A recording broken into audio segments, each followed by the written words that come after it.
Hello everyone, আশা করছি আপনারা সবাই খুব ভালো আছেন। আজ ছিল বুধবার, গণেশ চতুর্থী। তাই ঘুম থেকে উঠেই স্নান টান করে প্রথমেই যে কাজটা করেছিলাম, পুজো দিয়ে নিয়েছিলাম। এই বাড়িতে স্পেশাল মেনু পোলাও আর আলুর দম হয়েছে। তো আপনারা কে কে পোলাও আলুর দম খেতে ভালোবাসেন অবশ্যই কমেন্ট করে জানাবেন। এখন বাজে সন্ধ্যা 7টা, তাই এখন শাড়ি পরে রেডি হয়ে নিয়েছিলাম, কারণ আজকে আমরা একটু বেরাবো ঘুরতে। এইবারের গণেশ চতুর্থীটা একটু অন্যরকমভাবেই কেটেছে, কারণ প্রত্যেকবার আমি দমদমে থাকতাম, তো ওখানটাতে একটা ফ্ল্যাটে পুজো হতো আর সেখানেই আমরা খুব মজা করতাম। তো সেটা এইবারে হয়নি, কিন্তু এইবারেও আমার খুব ভালো কেটেছে। আর এখন আমি কল্যাণীতে আছি, আর কল্যাণীতে বিভিন্ন জায়গায় গণেশ পুজো হয় আর সাথে মেলা হয়।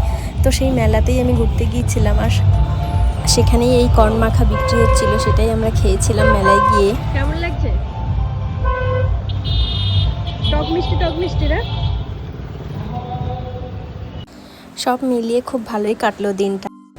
আজ এই পর্যন্ত, আবার দেখা হবে নেক্সট একটি ভিডিওতে। ততক্ষণ আপনারা সবাই খুব ভালো থাকবেন।